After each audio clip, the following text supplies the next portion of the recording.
ஓம் வாராகி தாயே போற்றி. அனைவருக்கும் வணக்கம். நான் உங்கள் சாந்தி பேசுறேங்க.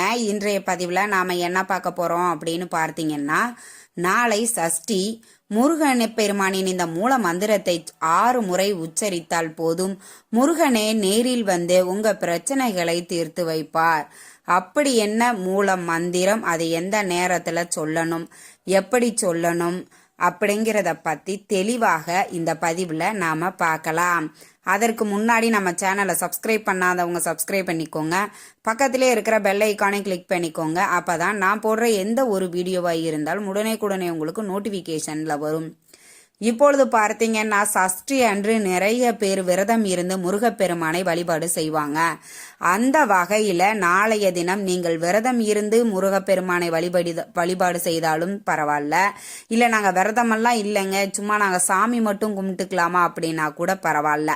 நீங்க என்ன செய்தாலும் நாளை இந்த நான் சொல்லக்கூடிய முருகப்பெருமானின் மூல மந்திரத்தை 6 முறை உச்சரித்தாலே போதும். அந்த ஆறுமுக பெருமான் உங்களை வந்து நேரில் வந்து உங்க பிரச்சனைகளை தீர்த்து வைப்பார் அப்படிங்கிறது தாங்க இந்த மந்திரத்தோட ஐதீகமே.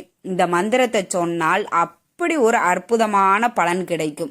நாம செய்ய வேண்டியது என்ன அப்படின்னு பார்த்தீங்கன்னா, ரொம்ப நம்பிக்கையோடையும் முருகப்பெருமான் மேல இருக்கிற அதீத பக்தியோடையும் நாம சொன்னோம், நாம வழிபாடு செஞ்சோம் அப்படின்னா கண்டிப்பா நம்மளுக்கு இருக்கக்கூடிய பிரச்சனைகள் அனைத்துமே முருகப்பெருமான் தீர்த்து வைப்பார். இன்றைய கலியுக கடவுளாக விளங்கக்கூடிய முருகப்பெருமானுடைய இதெல்லாம் பார்த்தீங்கன்னா நிறைய அற்புதங்களை நடத்தி இருக்கிறார். என் வாழ்க்கையிலேயே நிறைய அற்புதத்தை நடத்தியிருக்கார். அவரை பத்தி சொல்லணும் அப்படின்னா நான் முழுவதுமாக சொல்லிக்கொண்டே இருப்பேன். அவ்வளவு அற்புதத்தை நம்மளுக்கு அவர் வந்து கொடுத்திருக்கிறார். இப்ப கார்த்திகை மாதம் முடிந்து மார்கழி மாதம் 2ஆம் தேதியே நம்மளுக்கு வந்துட்டு சஷ்டி வருகிறது. நீங்க உங்களுடைய வீடுகளில் மாலை 6 மணிக்கு மேல நீங்க விரதம் இருந்தாலும் சரி, இல்ல விரதம் இல்லாம வெறும் வழிபாடுகள் மட்டுமே நாங்க செய்யறோம் அப்படின்னா கூட பரவாக இல்லை. மாலை 6 மணிக்கு மேல முருகப்பெருமானுடைய படங்கள் அனைவருடைய வீடுகளிலுமே இருக்கும். அதனால அதை முழுவதுமாக சுத்தம் பண்ணி மஞ்சள் குங்குமம் பொட்டு வச்சு, செவ்வரளி பூக்கள் முருகப்பெருமானுக்கு ரொம்ப உகந்தது, அதனால செவ்வரளி பூக்கள் வச்சு நல்லா அலங்காரம் பண்ணிக்கோங்க. நெய்வேத்தியமா உங்களால என்ன முடியுமோ அதை நீங்க நெய்வேத்தியமா செய்து வைக்கலாம். 1 டம்ளர் பால் கூட நீங்க வைத்தாலே போதுமானது. அதற்கு அப்புறமாக பார்த்தீங்க அப்படின்னா ஒரு தீபம், நெய் தீபமா ஏத்திக்கோங்க. ஏத்திட்டு இந்த மந்திரத்தை சொல்லுங்க. நான் சொல்லக்கூடிய இந்த முருகப்பெருமானின் மூல மந்திரத்தை வந்து நீங்கள் 6 முறை சொல்ல வேண்டும். 6 முறை உச்சரித்தாலே போதும். அது என்ன மந்திரம் அப்படின்னு பார்த்தீங்கன்னா, ஓம் ஷம் சரவண பவ ஸ்ரீம் க்ரீம் க்ளீம் க்ளௌம் ஷம் நமக. இந்த முருகப்பெருமானின் மூல மந்திரத்தை பார்த்தீங்க அப்படின்னா நீங்க 6 முறை உச்சரிக்க வேண்டும். இதை எழுதி வச்சுக்கிட்டாலும் பரவாயில்ல, இல்லை ஸ்கிரீன்ஷாட் எடுத்து வச்சுக்கிட்டாலும் பரவாக இல்லை. நிறைய பேர் வந்து சொல்லி பயனடைஞ்சு அவருடைய பரிபூரண அருளை பெற்றிருக்காங்க. அதனால இந்த முருகப்பெருமானின் மூல மந்திரத்திற்கு அப்படி ஒரு அற்புதமான பலன்கள் அப்படிங்கிறது கிடைக்குங்க. இப்ப நாங்க வேலை செஞ்சு கொண்டு இருப்போம், அந்த டைம்ல எங்களுக்கு பூஜை அறையில வழிபாடு செய்து இந்த மந்திரத்தை எங்களால சொல்ல முடியாது அப்படின்னு இருக்கிறவங்க நீங்க வேலை செய்கிற இடத்தில் இருந்தே சொல்லலாம். நல்ல முருகப்பெருமான பிரார்த்தனை பண்ணிக்கோங்க. உங்களுடைய கோரிக்கைகள் எதுவோ, வேலை ஒரு நல்ல வேலை கிடைக்கணும், குழந்தை வரம் வேண்டும், திருமணம் நடக்கணும், இல்லை கடன் பிரச்சனை குறையணும்னு எந்த பிரச்சனையாக இருந்தாலும் சரிங்க, அதை முருகப்பெருமானிடம் மனதார பிரார்த்தனை பண்ணிட்டு இப்போ டிஸ்பிளேல தெரியுது பார்த்தீங்களா, இந்த மந்திரத்தை 6 முறை உச்சரித்தாலே போதுங்க. ரொம்ப ரொம்ப ரொம்ப அற்புதமான பலன்கள் கிடைக்கும். முடிச்சிட்டு மறுபடியும் முருகப்பெருமான மனதார பிரார்த்தனை பண்ணிட்டு தீபதூப ஆராதனை எல்லாம் காட்டிட்டு உங்களுடைய பூஜையை நிறைவு செய்து கொள்ளுங்கள். விரதம் இருப்பவர்கள் நெய்வேத்தியமாக என்ன செஞ்சு வச்சிருக்கிறீங்களோ அதை உண்டு உங்களுடைய விரதத்தை நிறைவு செய்து கொள்ளுங்கள். இவ்வாறு சஷ்டி அன்று நாம வழிபாடு செய்தோமே ஆனால் முருகப்பெருமானை நிச்சயமாக நம்ம வாழ்க்கையில என்ன நம்மளுக்கு தேவையோ, என்ன நாம வேண்டுகிறோமோ அதை வேண்டிய வண்ணமே முருகப்பெருமான் கொடுப்பார். அவர் நிறைய சோதிப்பார். முருகன் நம்மளை உண்மையாவே இவங்க வந்துட்டு நினைக்கிறாங்களா, இல்லை இவங்க சந்தர்ப்ப சூழ்நிலையால நம்மளை நினைக்கிறாங்களா அப்படின்னு முருகப்பெருமான் வந்து ரொம்ப சோதிப்பார். ஆனால் கடைசியில் அவர் கொடுக்குற பலன் வந்து நம்மளை திக்குமுக்காட வைக்கிற அளவுக்கு அவருடைய பலன்கள் நம்மளுக்கு கிடைக்கும்.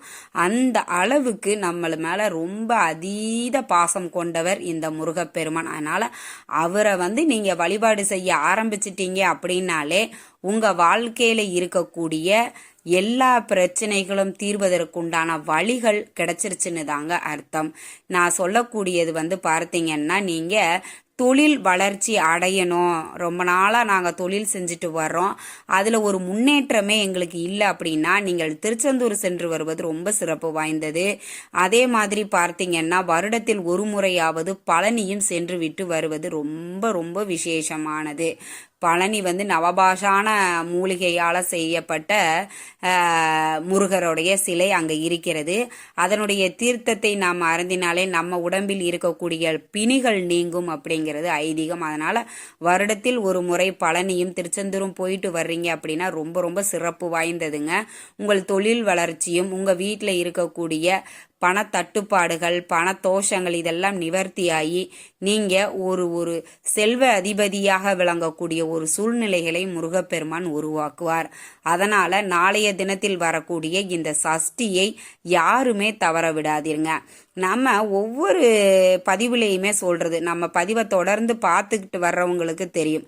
இது மாதிரி விசேஷமான நாட்களில் நாம் மந்திர ஜபங்களாக இருக்கட்டும், வழிபாடுகளாக இருக்கட்டும், பரிகாரங்களாக இருக்கட்டும், இதெல்லாம் செய்யும்போது நம்மளுக்கு 2 மடங்கு அதிகப்படியான பலன்கள் கிடைக்கும். அதனால தான் இது மாதிரியான விசேஷமான நாட்களை நாம் செய்ய சொல்கிறோம். இதெல்லாம் செய்ய முடியாதவங்க, என்னால் இது எதுவுமே செய்ய முடியாதுங்க அப்படிங்கிறவங்க காலையில் நீங்கள் எந்திரிச்சு, எப்போவுமே இப்போ மார்கழி மாதம் பிறந்துருச்சு இல்லைங்களா, இனிமேல் நாம் சூரிய உதயத்திற்கு முன்பாகவே எழுந்திரிச்சிருவோம். அதனால் மாலை நேரம் வரைக்கும் எங்களுக்கு டைம் இல்லை, அந்த டைமில் நாங்கள் வெளியில் போயிடுறோம் அப்படின்னா நீங்கள் காலை நேரத்தில் கூட இந்த பூஜைகளை செய்து இந்த மந்திரத்தை 6 முறை உச்சரித்தால் போதும். ரொம்ப ரொம்ப ரொம்ப ரொம்ப அற்புதமான பலன்கள் உங்களுக்கு கிடைக்கும்.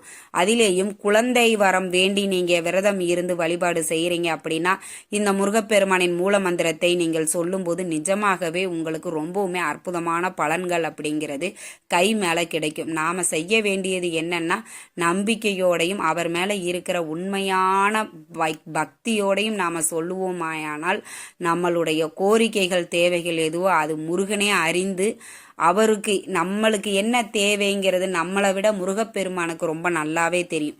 எதை இவங்களுக்கு கொடுக்கணும், எதை கொடுக்கக்கூடாது, என்ன இப்போ இவங்களுக்கு தேவை அப்படிங்கிறத நம்மளை விட முருகப்பெருமானுக்கு அதிகமாகவே தெரியும். அதனால் நீங்கள் மனதார பிரார்த்தனை பண்ணுங்கள், கண்டிப்பாக உங்கள் வேண்டுதல்கள் என்னவோ அது கண்டிப்பாக நடக்கும். இந்த தகவல் உங்களுக்கு ரொம்பவுமே பயனுள்ளதாக இருந்திருக்கும்னு நினைக்கிறேங்க. வீடியோ பிடிச்சிருந்தா லைக் பண்ணுங்கள், ஷேர் பண்ணுங்கள், கமெண்ட் பண்ணுங்கள். நன்றி, வணக்கம்.